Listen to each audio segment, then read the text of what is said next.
Magandang umaga po sa ating lahat mga ka-farmers sa Luzon, Visayas and Mindanao. Nandito po tayo sa ating taniman ng saging saba. Ngayong araw ay maglinis pa ako sa area ng ating sagingan.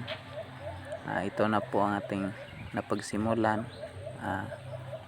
At dito naman sa kabila ay hindi pa natapos. Kaya ipagpatuloy po natin ngayon ang paglilinis para mapanatili nating maganda ang tobo ng ating saging. Itong ibang mga dahon na medyo nagmature na, dapat makunin po ito.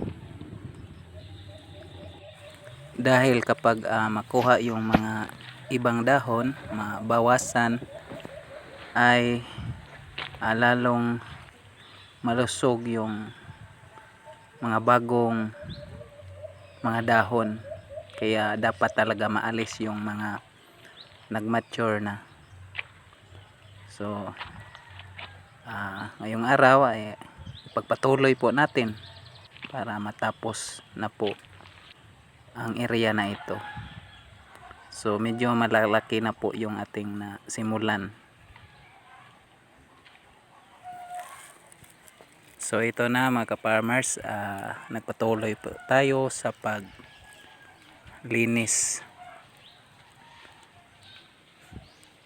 So ito ang maganda kapag sabay nating itanim yung kamote sa ating sagingan, kasi kapag ating mga kamote ay ating malinisan ay double purpose talaga, kasi yung mga ugat ng ating masaging ay maganda yung gapang, kasi yung lupa ay malambot na kasi ating inalis yung mga damo. At yan ang dahilan kung bakit mabilis lumaki ang ating mga saging. So ganito lang po ang ating mga diskarte mga ka-farmers sa ating tanim na saging saba. Yung ma-maintain po ang kalinisan, kasi malayo po sila sa sakit, kasi ang bawat area ng ating saging ay malinis. Hindi po tayo naggamit ng kahit anong synthetic fertilizer, kaya natural, organic lang po ito na nanggaling sa katabaan ng lupa. Kasi ang area na po ito ay matagal nang hindi nakapagtaniman. So last nating itinanim dito yung luya lang. Sa isang beses lang po tayo nakapagtanim ng luya dito, kaya talagang malambot ang lupa kasi napagtaniman po ito noon ng luya. So kaya ganito na lang po siya kaganda, kasi malambot ang lupa. So malapit na po tayo mga ka-farmers matapos.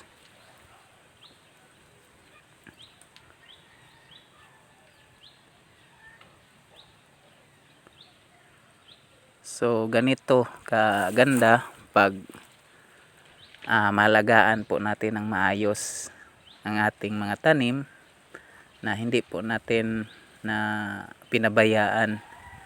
Hindi lang po tayo magtanim lang, kundi mayroon po tayong mga gagawin na mga paraan kung paano talaga mapaganda ang ating tanim na saging, kasi marami na po nagtatanim ng saging pero hindi po nila na maintain yung pag-aalaga. Kaya ang nangyari, nagkasakit po ang kanilang mga tanim na saging kasi yung yung maintenance na pagdadamo at saka pagkuha ng mga dahon ay hindi nila nagawa. Kaya sa aking tanim na saging ay hindi ko po pinabayaan. Ginagawa ko po ang lahat na aking makakaya na maalagaan ng maayos. Kaya ganito na ganda. At lalo na yung ating mga tanim na kamote, 3 buwan lang po ito at makapag-harvest na din po tayo. So dito naman po sa kabila ang ating isusunod na paglinis para naman maganda ang tubo. So dito sa kabila ay tapos na. Maghintay na lang po tayo ng mahigit 1 taon ay makabunga na rin po itong ating mga saging. So maganda na talaga mga ka-farmers, no, na natapos nating nalinis ang area. Talagang green na green ang mga dahon ng ating saging at malulusog. So ganito lang mga ka-farmers, kung nais nyong matuto na magtanim ng saging at yung paano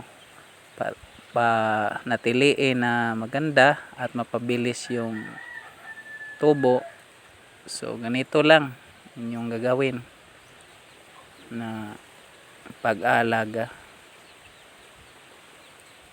dahil need talaga sa ating mga tanim na makontrol yung mga damo at hindi makaagaw ng sustansya sa ating saging.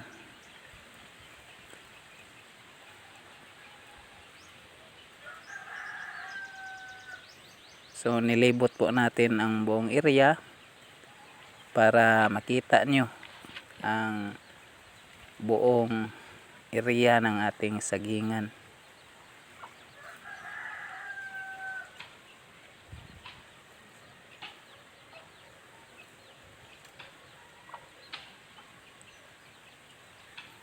So malinis na talaga mga farmers.